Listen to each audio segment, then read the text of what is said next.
नमस्कार मित्रांनो, या व्हिडिओमध्ये आपण IMP असे महत्त्वाचे समाज सुधारकावरती बघा प्रश्न डिस्कस करणार आहे. आपल्या व्हिडिओचा पहिला प्रश्न आहे, यापैकी कोणत्या महापुरुषाचा महाराष्ट्रामध्ये जन्म झाला आहे? या ठिकाणी विचारले कोणत्या महापुरुषाचा आपल्या महाराष्ट्रामध्ये जन्म झाला आहे?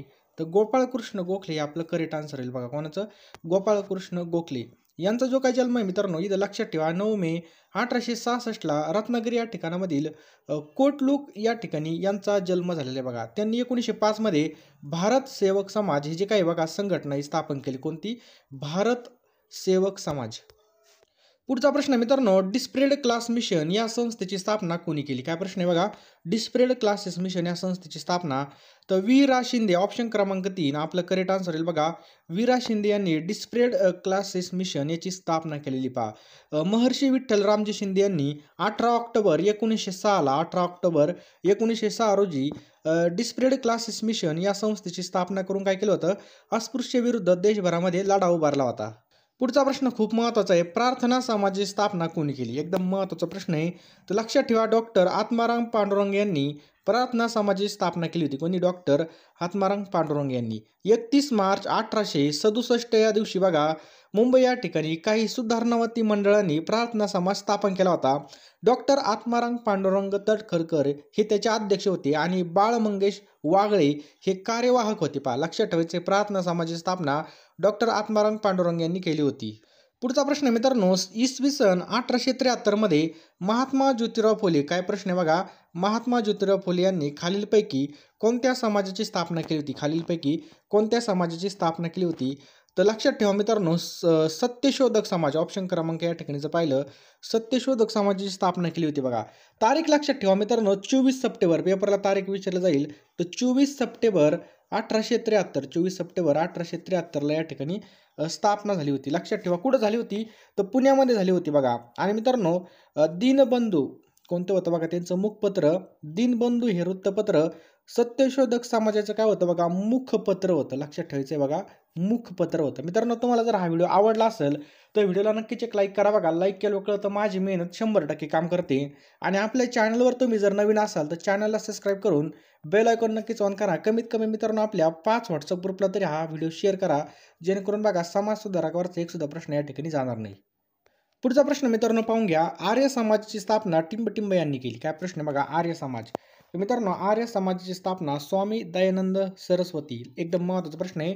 स्वामी दयानंद सरस्वती यांनी स्थापनेला एक धार्मिक पंथ होता बघा, हे पण लक्षात ठेवायचं आहे. स्थापना कधी झाली होती?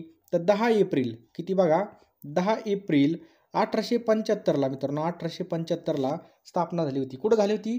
तर गिरगाव मुंबई या ठिकाणी स्थापना झाली होती. त्याच्यानंतर लाहोर या ठिकाणी बघा हलवण्यात आलं होतं आणि तेच मुख्यालय बनलं होतं, लाहोर. पुढचा प्रश्न आपल्या स्क्रीनवर बघा. यापैकी आपल्याला चुकीची जोडी ओळखायची पहा. सत्यशोधक समाज एकदम बरोबर, महात्मा ज्योतिबा फुले यांनी स्थापन केलेलं आहे. रामकृष्ण मिशन बघा एकदम बरोबर, स्वामी विवेकानंद यांनी स्थापन केलेलं आहे. ब्राह्म समाज कोणी स्थापन केला होता? राजा राममोहन राय. एकदम बरोबर आहे. डिस्प्रेड क्लासेस मिशन हे डॉक्टर बाबासाहेब आंबेडकर यांनी स्थापलं होतं का? नाही, एकदम चुकीचं आहे. म्हणजे ऑप्शन क्रमांक 4 याचं करेक्ट आन्सर आहे मित्रांनो. डिस्प्रेड क्लासेस मिशनची स्थापना कोणी केली होती? महर्षी विठ्ठल रामजी शिंदे यांनी केली होती. 18 ऑक्टोबर 1906ला. 18 ऑक्टोबर 1906ला केली होती. हे पण लक्षात ठेवायचं आहे बघा. आणि अस्पृश्यतेविरुद्ध देशभर यांनी लढा उभारला होता. कुणी? महर्षी विठ्ठल रामजी शिंदे यांनी. पुढचा प्रश्न आहे. मराठी वृत्तपत्राचे जनक म्हणून कोणाला ओळखलं होतं? अतिशय सोपा प्रश्न आहे बघा. मराठी वृत्तपत्र. तर करेक्ट आन्सर आहे ऑप्शन क्रमांक 4 बाळशास्त्री जांभेकर. हे आपलं बरोबर उत्तर होईल बघा. कोण होते? बाळशास्त्री जांभेकर. आलं लक्षात? जांभेकर बघा मराठी वृत्तपत्राचे जनक आहेत. त्यांनी बघा मराठीमधील पहिले पत्रकार म्हणून सुद्धा ओळखलं जातं. हे पण आपल्याला लक्षात ठेवायचं आहे. पुढचा प्रश्न आहे मित्रांनो, सुधारक हे जे काही साप्ताहिक आहे हे कुणी चालू केलं होतं? जे काही सुधारक साप्ताहिक होतं हे कुणी चालू केलं होतं? तर गो. आगळकर. लक्षात ठेवायचं बघा, यांनी हे चालू केलं होतं बघा. 15 ऑक्टोबर 1888ला आगरकरांनी बघा सुधारक हे साप्ताहिक काढलं होतं. आणि मित्रांनो, सुधारक हे जे काय बघा, यामध्ये मराठी लेखन आगरकर, तर इंग्रजी लेखन बघा गोपाळकृष्ण गोखले करीत होते बघा. पुढचा प्रश्न एकदम सोपा आहे पहा. निष्काम कर्ममठ ही जी काही संस्था आहे ही कोणी उभारली होती? निष्काम कर्ममठ.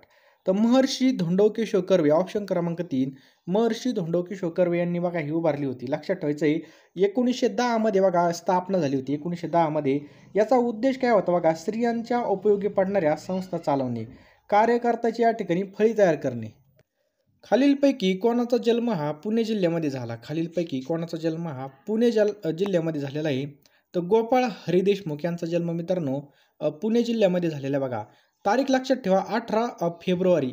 18 फेब्रुवारी साल लक्षात ठेवा 1823. 18 फेब्रुवारी 1823ला गोपाळ रावांचं मूळ घराणं आहे रत्नागिरी जिल्ह्यामधील पावस. मूळ घराणं कुठं? रत्नागिरी जिल्ह्यामधील पावस हे होतं, लक्षात ठेवायचं आहे. आणि यांचं मूळ आडनाव काय होतं? मूळ आडनाव होतं बघा सिधे होतं. नेक्स्ट पहा, डॉक्टर बाबासाहेब आंबेडकर यांचं मूळ गाव कोणतं होतं? मूळ गाव कोणतं होतं? तर आंबेवडे मित्रांनो डॉक्टर बाबासाहेब आंबेडकर यांचं होतं. डॉक्टर बाबासाहेब आंबेडकर यांची जयंती आत्ता झाली बघा 14 एप्रिलला. जन्म झाला होता बघा 1891 मध्ये. कधी? 1891ला जन्म झाला होता. इंदोरजवळ महू या ठिकाणी लष्करी छावणीमध्ये झाला होता. संपूर्ण नाव जर पाहिलं तर भीमराव रामजी सकपाळ होतं बघा, लक्षात ठेवायचं. भीमराव रामजी सकपाळ हे त्यांचं नाव होतं, हे पण लक्षात ठेवायचं आहे. पुढचा प्रश्न आहे बघा, सावित्रीबाई फुले यांचा जन्म कोणत्या गावामध्ये झाला होता? तर नायगाव, ऑप्शन क्रमांक 4, नायगावमध्ये झाला होता. जन्म लक्षात ठेवा 3 जानेवारी 1831ला सावित्रीबाई फुले यांचा सातारा जिल्ह्यामध्ये नायगाव या ठिकाणी जन्म झाला होता. 1840ला बघा सावित्रीबाई यांचा विवाह महात्मा ज्योतिबा फुले यांच्यासोबत झाला होता. आणि 1955 पासून बघा 1955 पासून 3 जानेवारी हा जो काही दिवस आहे मित्रांनो, हा दिवस बालिका दिन म्हणून साजरा करण्यात येतो. बालिका दिन म्हणून. रुग्णांची सेवा करत असताना त्यांना प्लेग झाला आणि 10 मार्च 1897ला वयाच्या 66व्या वर्षी बघा सावित्रीबाई फुले यांचा या ठिकाणी मृत्यू झाला. हे पण आपल्याला लक्षात ठेवायचं आहे. पुढचा प्रश्न आहे बघा, ईश्वर हा नेहमी एकच आहे असं कोणी म्हटलेलं आहे? ईश्वर हा नेहमी एकच आहे. तर महात्मा ज्योतिबा फुले यांनी असं म्हटलेलं आहे, ईश्वर हा एकच आहे असं म्हटलेलं बघा. समजलं? महात्मा फुले काय म्हणायचे बघा, नवस, मंत्र, तंत्र, त्याच्यानंतर श्राद्ध, तीर्थयात्रा या सर्व गोष्टींना त्यांचा विरोध होता. मूर्तीपूजेला सुद्धा महात्मा फुले यांनी विरोध केला. फुलेंच्या मते ईश्वर हा निर्गुण निराकार असून तो एकच आहे. आणि ईश्वरासाठी फुलेंनी निर्मिक हा शब्द वापरलेला आहे. लक्षात ठेवायचं, निर्मिक हा शब्द वापरलेला आहे. पुढचा प्रश्न काय बघा मित्रांनो, कोणत्या समाज सुधारकाच्या प्रयत्नामुळे 10 जून 1890 पासून बघा कामगारांना रविवारची साप्ताहिक सुट्टी मिळू लागली? कामगारांना साप्ताहिक सुट्टी मिळू लागली. तर बघा नारायण मेघाजी लोखंडे, नाव लक्षात ठेवा, नारायण मेघाजी लोखंडे हे नाव आहे बघा. महाराष्ट्रामधील कोणत्या व्यक्तीला सर्वप्रथम भारतरत्न हा पुरस्कार मिळालेला आहे बघा? धोंडोकेशव कर्वे हेच करेक्ट आन्सर आहे बघा. या व्यक्तीला बघा सर्वप्रथम भारतरत्न हा सर्वोच्च नागरी पुरस्कार मिळालेला आहे. भारतरत्न मिळवणारे कर्वे हे पहिले महाराष्ट्रीयन व्यक्ती आहेत. आणि 1958 मध्ये कर्वे यांना बघा भारतरत्न पुरस्काराने गौरवण्यात आलं. नेक्स्ट बघा, डॉक्टर बाबासाहेब आंबेडकर यांचा जन्म कोणत्या ठिकाणी झाला? तर महू मध्य प्रदेशमध्ये. लक्षात ठेवायचं, महू मध्य प्रदेशमध्ये झाला होता 14 एप्रिल 1891ला. हे पण लक्षात ठेवायचं आहे. मृत्यू कुठे झाला बघा, दिल्लीमध्ये झाला होता. आणि समाधी कुठे? दादर मुंबई या ठिकाणी बघा. समाधी कुठे? दादर मुंबई या ठिकाणी समाधी आहे. कर्मवीर भाऊराव पाटील यांनी खालीलपैकी कोणत्या संस्थेची स्थापना केली होती? एकदम सोपा प्रश्न आला बघा, रयत शिक्षण संस्था. आलं लक्षात? रयत शिक्षण संस्थेची स्थापना 4 ऑक्टोबर 1919ला केली होती बघा. 4 ऑक्टोबर 1919 रोजी या ठिकाणी बघा या संस्थेची स्थापना झाली होती. कुठं? कराड या ठिकाणी. लक्षात ठेवायचं बघा, कराड. पुढचा प्रश्न पहा मित्रांनो, संत गाडगे महाराजांचं मूळ नाव काय आहे? हा प्रश्न भरपूर वेळा विचारलेला आहे. तर डेबूजी झिंगराजी जानोरकर हे काय नाव बघा, संत गाडगे महाराज यांचं मूळ नाव आहे पहा. पुढचा प्रश्न मित्रांनो, सेवा सदन या संस्थेची स्थापना कोणत्या महिला समाजसेविकांनी केली होती? काय? सेवा सदन. तर रमाबाई रानडे यांनी मित्रांनो हे जे काही सेवा सदन आहे बघा या संस्थेची स्थापना केली होती. मुंबईमध्ये केली होती 1908 मध्ये. लक्षात ठेवायचं, 1908ला केली होती बघा. आणि पुण्यामध्ये 1909ला करण्यात आली होती बघा. मुंबईचे सुधारक श्री मलबारी श्री गिटुमल यांच्या सहकार्याने बघा सेवा सदन योजना रामायणी मांडली आणि सर्वांच्या विनंतीने या ठिकाणी अध्यक्षपद स्वीकारलं. पुढचा प्रश्न आहे मित्रांनो, ग्रामगीता लिहिणारे राष्ट्रसंत तुकडोजी महाराज यांचं संपूर्ण नाव काय आहे? तर काय बघा, माणिक बंडोजी या ठिकाणी जर पाहिलं तर इंगळे. ऑप्शन क्रमांक 1 आपलं करेक्ट आहे बघा, लक्षात ठेवायचं आहे. पुढचा प्रश्न आहे आपल्यासमोर, भारतीय कुटुंब नियोजनाचे पहिले पुरस्कर्ते म्हणून कोणाला ओळखलं जातं? कुटुंब नियोजनाची. तर लक्षात ठेवा, धो कर्वे. लक्षात ठेवा, रघुनाथ कर्वे यांनी स्वतःच्या प्रयत्नामधून पहिलं कुटुंब नियोजन केंद्र 1921ला लंडन या ठिकाणी चालू केलं होतं आणि त्याच वर्षी भारतामध्ये सुद्धा चालू केलं होतं. तर धोंडो केशव कर्वे यांचे ते कोण होते बघा, पुत्र होते. कोण? धो कर्वे. समजलं? पुढचा प्रश्न आहे बघा, मुंबई काउन्सिलचे पहिले सदस्य कोण होते? तर मुंबई काउन्सिलचे पहिले सदस्य होते नाना जगन्नाथ शंकर सेठ. नाना जगन्नाथ शंकर सेठ होते पहा. आलं लक्षात? पुढचा प्रश्न आपल्या समोर आहे बघा, धम्मचक्र प्रवर्तन दिन म्हणून कोणता दिवस साजरा केला जातो? खूप महत्त्वाचा प्रश्न आहे. करेक्ट आन्सर बघा, 14 ऑक्टोबर.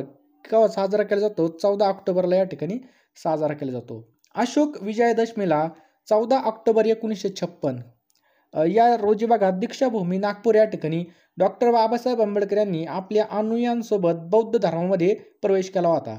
तेव्हापासून मित्रांनो धम्मचक्र प्रवर्तन दिन म्हणून या ठिकाणी साजरा केला जातो. संत तुकडोजी महाराजांचं जन्मस्थळ कोणतंही? तर लक्षात ठेवा मित्रांनो, अमरावती हे संत तुकडोजी महाराजांचं जन्मस्थळ. कोणतं? अमरावती. यावली गावामध्ये बघा, अमरावती जिल्ह्यामधील यावली या गावामध्ये बघा 30 एप्रिल कधी? 30 एप्रिल 1909ला बघा या ठिकाणी जन्म झाला होता. त्यांच्या वडिलांचं नाव होतं बंडोपंत आणि आईचं नाव होतं बघा मंजुळा. त्यांनी बघा डॉक्टर राजेंद्र प्रसाद यांनी राष्ट्रसंत ही पदवी दिली होती. नेक्स्ट आहे बघा, आर्य महिला समाजाचे संस्थापक कोण आहेत? एकदम सोपा प्रश्न आहे. तर पंडिता रमाबाई. लक्षात ठेवा मित्रांनो, ऑप्शन क्रमांक 2. तर बघा, आर्य महिला समाजाची स्थापना 1882ला झाली होती. कधी? 1882ला. 30 एप्रिल 1882ला पुण्यामध्ये झाली होती. याचा उद्देश होता मित्रांनो, स्त्रियांची त्यांच्यावरती होणारे जे काही अत्याचार आहे त्यापासून मुक्तता. रमाबाई रानडे, काशीबाई कानेटकर आणि रखमाबाई राऊत यांची मदत या ठिकाणी झाली होती. आणि या संस्थेचा विस्तार सोलापूर, पंढरपूर, अहमदनगर, ठाणे, बार्शी या समाजाच्या शाखा या ठिकाणी निघाल्या होत्या. पुढचा प्रश्न आहे बघा, 1944 मध्ये समता संघाची स्थापना कोणत्या समाज सुधारकाने केली होती? समता. तर कोणी केली होती मित्रांनो? महर्षी धोंडो केशव कर्वे यांनी मित्रांनो या ठिकाणी याची स्थापना केली होती. लक्षात ठेवायचे बघा, महर्षी धोंडो केशव कर्वे यांनी समता संघाची स्थापना 1944ला केली होती. कधी? 1944ला केली होती. उद्देश काय होता? माणसामध्ये असलेले जे काही मतभेद आहेत ते कमी करून समानतेची भावना निर्माण करणे, याचा या संस्थेचा उद्देश होता बघा. लक्षात? भारताच्या काय प्रश्न आहे, भारताच्या स्वातंत्र्य चळवळीमध्ये सेनापती बापट नावाने ओळखल्या जाणाऱ्या नेत्याचं पूर्ण नाव काय होतं? सेनापती बापट. तर काय होतं बघा, पांडुरंग महादेव बापट हे त्यांचं नाव होतं. लक्षात ठेवायचं बघा, पांडुरंग महादेव बापट उर्फ सेनापती बापट हे भारतीय क्रांतिकारक स्वातंत्र्य सैनिक होते. मुळशी सत्याग्रहाचे त्यांनी नेतृत्व केलं होतं, म्हणून जनतेने त्यांना सेनापती ही जी काय पदवी बघा ती बहाल केली होती. पुढचा प्रश्न मित्रांनो, लोकहितवादी खालीलपैकी कोणास म्हणतात? तर लक्षात ठेवा मित्रांनो, गोपाळ हरी देशमुख यांना बघा लोकहितवादी म्हणून या ठिकाणी ओळखलं जातं. यांचा जन्म 18 फेब्रुवारी 1823 रोजी पुण्यामध्ये झाला होता. गोपाळराव यांचं मूळ घराणे हे रत्नागिरी जिल्ह्यामधील पावस या ठिकाणी होतं. मूळ आडनाव त्यांचं बघा शिंदे होतं. ते मराठीमधून लेखन करणारे पहिलेच अर्थतज्ज्ञ होते. सन 1848 मध्ये महात्मा फुले यांनी टिंबटिंब या ठिकाणी मुलींची पहिली शाळा काढली. एकदम सोपा प्रश्न आहे. तर भिडेवाडामध्ये मित्रांनो महात्मा फुले यांनी मुलींची पहिली शाळा काढली होती बघा. बरोबर. महात्मा फुले यांचा जन्म 11 एप्रिल 1827ला झाला होता. हे पण लक्षात ठेवायचं आहे बघा. ज्योतिबा गोविंदराव फुले यांचं मूळ गाव बघा सातारा जिल्ह्यामधील खटगाव तालुक्यामधील कटगुणे होतं बघा. समाज सुधारण्यासाठी स्त्री शिक्षण हाच एक प्रभावी मार्ग आहे हे त्यांनी ओळखलं होतं. आणि 3 जुलै लक्षात ठेवा तारीख, 3 जुलै 1848ला बघा महात्मा फुले यांनी बुधवार पेठेमधील तात्यासाहेब भिडे यांच्या वाड्यामध्ये मुलींची पहिली शाळा सुरू केली होती. फुलेंनी बघा स्त्रियांसाठी शाळा काढण्या अगोदर 1819 कधी? 1819ला काय केलं होतं? कोलकात्याला अमेरिकन मिशनने हिंदू मुलींसाठी पहिली शाळा काढली होती. महात्मा फुले यांनी मुलींची शाळा सुरू करण्याची जी काही प्रेरणा आहे ती अहमदनगरच्या मिशनरी स्कूलच्या मिस फरार यांच्याकडून घेतली होती. लक्षात ठेवायचं बघा, अहमदनगरच्या मिशनरी स्कूलच्या मिस फरार यांच्याकडून ही प्रेरणा त्यांनी घेतली होती. महात्मा ज्योतिबा फुले यांचा जन्म कोणत्या ठिकाणी झाला होता? तर सातारा जिल्ह्यामध्ये झाला होता, हे पण लक्षात ठेवायचं बघा. सातारा जिल्ह्यामधील कटगुणगाव, कोणतं कटगुणगाव या ठिकाणी झाला होता, लक्षात ठेवा. पुढचा प्रश्न आहे मित्रांनो, भारतीय असंतोषाचे जनक कोणाला म्हणतात? भारतीय असंतोषाचे जनक, खूप महत्त्वाचा प्रश्न आहे. तर लोकमान्य टिळकांना बघा या ठिकाणी भारतीय असंतोषाचे जनक म्हणून ओळखलं जातं. यांचं पूर्ण नाव बाळ गंगाधर टिळक हे बघा. यांचे महत्त्वाचे पुस्तकं पण लक्षात ठेवा, गीता रहस्य, लक्षात ठेवा गीता रहस्य. त्याच्यानंतर ओरायन. यांनी बघा केसरी आणि मराठा, बघा केसरी आणि मराठा हे जे काय वृत्तपत्र आहेत बघा, हे चालू केले होते. भारतामधील पहिला राजद्रोहाचा खटला यांच्यावर चालला होता. महाराष्ट्रात त्यांनी होम रूलची स्थापना केली होती. गणेश उत्सवची सुरुवात बघा 1893ला आणि शिवजयंतीची सुरुवात 1895ला चालू केली होती. हे पण 2 पॉईंट महत्त्वाचे आहेत. यांचं प्रसिद्ध वाक्य सर्वांना माहीत असेल, स्वराज्य हा माझा जन्मसिद्ध हक्क आहे आणि तो मिळवणारच. पुढचा प्रश्न बघा, भारताचे उपराष्ट्रपती हे टिंबटिंबचे पदसिद्ध अध्यक्ष असतात. एकदम सोपा प्रश्न आहे बघा. हा प्रश्न भरपूर वेळा रिपीट झालेला आहे. तर करेक्ट आन्सर या ऑप्शन क्रमांक 4 राज्यसभा, लक्षात ठेवायचं आहे. भारतीय संविधानामधील कलम 63, भारतीय संविधानामधलं जे काही कलम 63 आहे मित्रांनो, हे उपराष्ट्रपती पदासाठी या ठिकाणी तरतूद करण्यात आली. कलम 64 मध्ये काय आहे बघा, उपराष्ट्रपती हे राज्यसभेचे पदसिद्ध अध्यक्ष, मात्र राज्यसभेचे सदस्य कधीच नसतात. ही कलम 64 मध्ये उपराष्ट्रपतीच्या निवडणुकीमध्ये संसदमधल्या दोन्ही सभागृहामधील निर्वाचित नामनिर्देशित सदस्य या ठिकाणी भाग घेत असतात. पुढचा प्रश्न सुद्धा खूप सोपा आहे. महात्मा ज्योतिबा फुले यांचा जन्म कधी झाला? एकदम सोपा प्रश्न आहे बघा. करेक्ट आन्सर आहे बघा ऑप्शन क्रमांक 1 11 एप्रिल 1827ला महात्मा ज्योतिबा फुले यांचा या ठिकाणी जन्म झालेला आहे. 1848 मध्ये महात्मा ज्योतिबा फुले यांनी काय केलं होतं, पुणे या ठिकाणी मुलींची पहिली शाळा चालू केली होती. आणि 24 सप्टेंबर, तारीख पण लक्षात ठेवा, 24 सप्टेंबर 1873लाच बघा सत्यशोधक समाजाची स्थापना केली होती. कधी? 1873ला सत्यशोधक समाजाची स्थापना केली होती. नेक्स्ट बघा, वर्गीस कुरियन हे नाव कशाशी संबंधित आहे? आपल्या सगळ्याला माहीत पाहिजे, धवल क्रांती, लक्षात ठेवा मित्रांनो, धवल क्रांतीचे जनक आहेत. श्वेत क्रांती, धवल क्रांती ही दूध उत्पादनाशी संदर्भात आहे. ऑपरेशन फ्लड, दूध उत्पादन वाढवून दुधाचा महापूर यावा ही संकल्पना होती. पहिला टप्पा 1970ला हिचा चालू झाला होता. नेक्स्ट बघा, महाराष्ट्राचे गृहमंत्री कोण आहेत? तर देवेंद्र फडणवीस मित्रांनो आपल्या महाराष्ट्राचे गृहमंत्री सध्याचे, लक्षात ठेवायचं आहे. एकनाथ शिंदे कोण आहेत बघा, मुख्यमंत्री आहेत. पुढचा प्रश्न आहे बघा मित्रांनो, जागतिक पर्यावरण दिन हा दरवर्षी कोणत्या तारखेला साजरा केला जातो? लक्षात ठेवा मित्रांनो ऑप्शन क्रमांक 3 5 जून, 5 जूनला असतं बघा. पुढचा प्रश्न आहे, आणि मित्रांनो 2023ची संकल्पना म्हणजे थीम काय होती? सोल्युशन टू प्लास्टिक पोल्युशन ही काय होती बघा या ठिकाणी थीम होती. भारताचे सध्याचे सर्वोच्च न्यायालयाचे मुख्य न्यायाधीश कोण आहेत? तर बघा श्री DY चंद्रचूड आहेत बघा, हे 50वे सरन्यायाधीश आहेत. 9 नोव्हेंबर 2022ला त्यांनी सरन्यायाधीश पदाची शपथ घेतली होती. भारताचे राष्ट्रीय सुरक्षा सल्लागार कोण आहेत? तर लक्षात ठेवा मित्रांनो ऑप्शन क्रमांक 1 अजित डोभाल आहेत, लक्षात ठेवायचं अजित डोभाल. पहिले कोण होते? बजरेश मिश्रा होते. पुढचा प्रश्न आहे बघा, कर्मवीर भाऊराव पाटील यांनी खालीलपैकी कोणत्या संस्थेची स्थापना केली होती? मित्रांनो कर्मवीर भाऊराव पाटील यांनी रयत शिक्षण संस्थेची स्थापना केली होती. लक्षात ठेवा रयत शिक्षण संस्थेची स्थापना कधी केली होती असा प्रश्न जर पेपरला आला तर लक्षात ठेवा 1919ला केली होती. कराडजवळ काले गावामध्ये केली होती. कर्मवीर भाऊराव पाटील यांचा जन्म 22 सप्टेंबर 1827ला झाला होता कोल्हापूर जिल्ह्यामध्ये. त्यांनी बघा मुष्टी फंड योजना चालू केली होती. आणि दुधगाव विद्यार्थी आश्रम 1909 मध्ये त्यांनी चालू केला होता. कधी? 1909 मध्ये. नेक्स्ट पहा मित्रांनो, ईस्ट इंडिया कंपनी आणि सिराजुद्दौला यांच्यामधील पहिले प्लासीचं युद्ध कधी झालं? मित्रांनो 23 जून 1757ला झालं बघा. कधी? 23 जून 1757ला युद्ध झालं होतं. रक्तदाब, ब्लड प्रेशर म्हणजे आपण त्याला BP म्हणतो, BP मोजण्यासाठी कोणतं उपकरण वापरलं जातं? तर स्पिग्नोमीटर, लक्षात ठेवायचं बघा, हे मीटर वापरलं जातं बघा. रक्तदाब म्हणजे काय? रक्तवाहिनीच्या भित्तिकेवर रक्तांनी प्रयुक्त केलेला दाब असतो बघा. साधारण रक्तदाब किती असतो? 120 आणि 80, लक्षात ठेवायचं बघा. नेक्स्ट बघा, कमी किती असतं बघा? 100-60 दरम्यान हा कमी असतो. नर्मदा आणि तापी, काय प्रश्न आहे बघा, नर्मदा आणि तापी ह्या कशा नद्या आहेत? एकदम सोपा प्रश्न मित्रांनो, ह्या पश्चिम वाहिनी नद्या आहेत बघा. ऑप्शन क्रमांक 2 पश्चिम वाहिनी. नर्मदा नदीचा उगम पण लक्षात ठेवा मध्य प्रदेशमध्ये होतो बघा. मैकल टेकड्या अमरकंटक मध्य प्रदेशमध्ये. 1312 किती बघा 13-12 1312 किलोमीटर बघा. भारतामधील सर्वात लांब पश्चिम वाहिनी नदी कोणती बघा नर्मदा नदी आहे. आपल्या महाराष्ट्रामध्ये बघा नर्मदाची लांबी बघा 54 किलोमीटर. किती आहे 54 किलोमीटर बघा. तापी नदीचा उगम कुठं होतो मुलताई पर्वत बैतूल जिल्हा मध्य प्रदेशमध्ये होतो. हिची लांबी बघा 724 कशाची तापी नदीची. महाराष्ट्रामध्ये 208 किलोमीटर लांबी बघा या नदीची. पुढचा प्रश्न आहे मित्रांनो, नवी मुंबई पोलीस आयुक्तालयामध्ये किती पोलीस स्टेशन आहेत. नवी मुंबईमध्ये किती बघा 20 पोलीस स्टेशन आहेत. लक्षात ठेवायचं बघा 20 पोलीस स्टेशन लक्षात ठेवायचं बघा. महाराष्ट्रामध्ये 12 पोलीस आयुक्तालय आहेत बघा आणि 34 पोलीस घटक आहेत. महाराष्ट्रामध्ये पोलीस परिक्षेत्र जर विचारले तर 8 पोलीस परिक्षेत्र आहेत. नवी मुंबई आयुक्तालयाची स्थापना 1994 मध्ये झाली. कधी 1994 मध्ये झाली होती.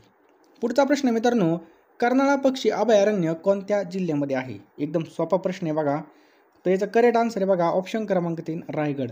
कर्नाळामध्ये महाराष्ट्रामधील पहिलं पक्षी अभयारण्य होतं रायगड जिल्हा.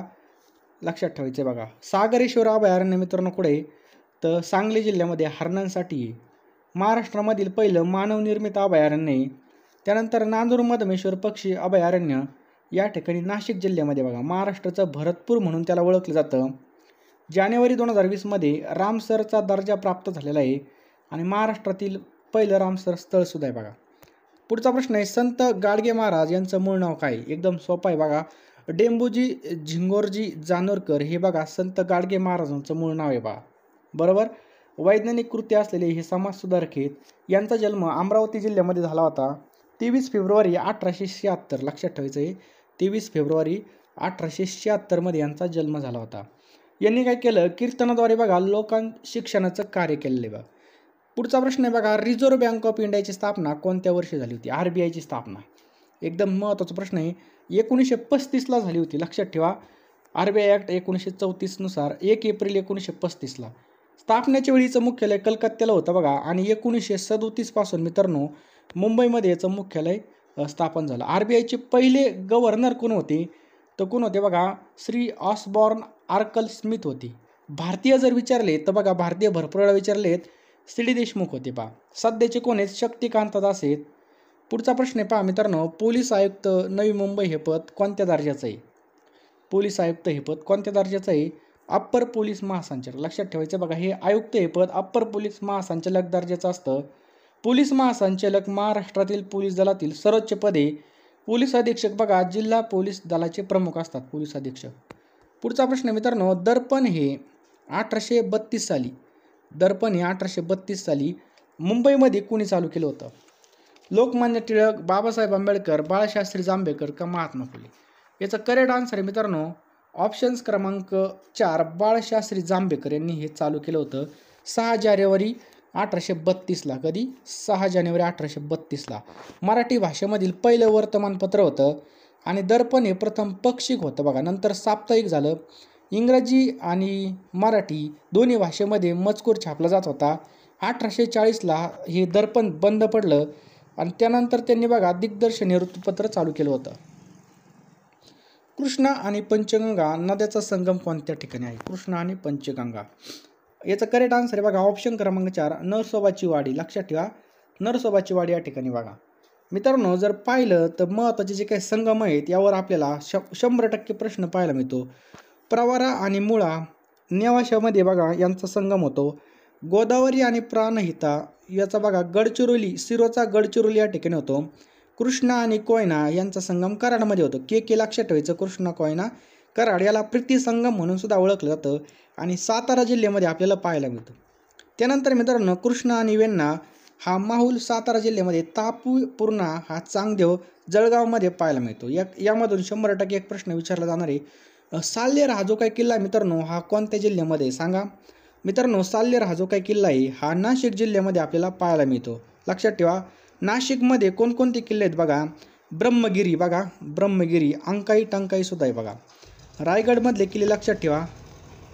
रायगडमध्ये कोणकोणते आहेत मित्रांनो जंजिरा, कासा, प्रबळगड, लिंगाणा, सुधागड, चौल. त्यानंतर साताऱ्यामध्ये वसंतगड, वासोटा, मकरंदगड, सज्जनगड हे कुठे आहेत बघा साताऱ्यामध्ये. पुढचा प्रश्न मित्रांनो, टिंबटिंब या विकारामध्ये रोगात शरीरातील शर्करेचं प्रमाण नियंत्रणामध्ये राहत नाही.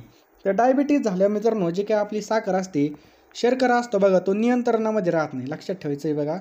म्हणून ऑप्शन क्रमांक जर पाहिलं मित्रांनो या ठिकाणी, तर 2 आपलं करेक्ट आन्सर येईल बघा. लक्षात ठेवा, इन्सुलिन हे जे काही संप्रेरक असतं, यामध्ये आपल्याला डायबिटीज पाहायला मिळतो. यामुळे काय होतं, डायबिटीज होतो. स्वादुपिंड या अवयवाचा दाह म्हणजेच डायबिटीज रोग, त्याला मधुमेह रोग म्हणतो. आणि हे पण लक्षात ठेवा, 14 नोव्हेंबरला असतो बघा जागतिक मधुमेह दिन, 14 नोव्हेंबरला. समजलं. नेक्स्ट पहा मित्रांनो, फ्लेमिंगो हे जे काय अभयारण्य आहे, फ्लेमिंगो अभयारण्य कोणत्या ठिकाणी आहे? तर मित्रांनो, हे कुठं आहे? ठाणे खाडी क्षेत्रामध्ये आपल्याला पाहायला मिळतो. समजलं. 15 ऑगस्ट 2022ला रामसर पाणथळाचा दर्जा मिळालेला आहे बघा. असा दर्जा प्राप्त करणारं भारतामधील ते 72वं आणि महाराष्ट्रामधील 3रं पाणथळ स्थळ आहे बघा, की तो 3रं आहे. फणसाड पक्षी अभयारण्य कुठे आहे मित्रांनो? तर रायगडमध्ये. सागरेश्वर कुठे आहे बघा? सांगलीमध्ये. देऊळगाव रेहकुरी अभयारण्य हे अहमदनगरमध्ये पहा. समजलं. त्याच्यानंतर गवताळा अभयारण्य औरंगाबाद आणि जळगावमध्ये आपल्याला पाहायला मिळतं. नेक्स्ट पहा, महाराष्ट्राचे सध्याचे पोलीस महासंचालक कोण आहेत? तर मित्रांनो, रश्मी शुक्ला हे आपलं करेक्ट आन्सर आहे बघा, या ठिकाणी रश्मी शुक्ला. पुढचा प्रश्न मित्रांनो, भारतीय राज्यघटनेमधील टिंबटिंब अनन्वये देशामध्ये आर्थिक आणीबाणी लागू करण्यात येते. 352, 356 का 360? तर कलम 360 नुसार बघा या ठिकाणी आर्थिक आणीबाणी लागू करण्यात येते बघा. लक्षात ठेवायचं आहे, आणीबाणी हे तत्व भारतीय संविधानाने जर्मनी देशाकडून घेतलेले बघा. कलम 352 राष्ट्रीय आणीबाणी आणि कलम 356 राज्य आणीबाणी. समजलं. दोन्ही पण कलम खूप महत्त्वाचे आहेत. आणि भारतीय राज्यघटनेचं देशात आर्थिक आणीबाणी संपूर्ण देशामध्ये 360 नुसार राष्ट्रीय जर म्हणलं तर 352 आणि 356 म्हणलं तर राज्य. पुढचा प्रश्न आहे बघा, भारतीय राज्यघटनेप्रमाणे पुढीलपैकी कोणता विषय हा राज्य सूचीमध्ये येत नाही? राज्य सूचीमध्ये कोणता येत नाही? तर परराष्ट्र व्यवहार. राज्यघटनेच्या 7व्या परिशिष्टामध्ये 3 सूचीचा समावेश आहे: संघ सूची, राज्य सूची आणि समवर्ती सूची. पोलीस बघा, सार्वजनिक आरोग्य, शेती हे विषय राज्य सूचीत दिलेत बघा. आणि परराष्ट्र व्यवहार, बँकाचं संरक्षण हे केंद्र सूचीमध्ये आपल्याला पाहायला मिळतात. मित्रांनो, या ठिकाणी बघा आपण 50 प्रश्न पाहिले, 50 जीके आणि 50 मराठीचे. असेच प्रश्न रोज पाहण्यासाठी आपल्या पेजला नक्की फॉलो करा. आपलं जे काही यूट्यूब पेज आहे, यूट्यूब चॅनल आहे, याला नक्की सबस्क्राईब करून ठेवा. आणि या व्हिडिओला नक्कीच एक लाईक करा. डिस्क्रिप्शन बॉक्समध्ये PDF साठी टेलिग्राम चॅनलची लिंक दिलेली बघा, ते सुद्धा तुम्ही जॉईन करून ठेवा.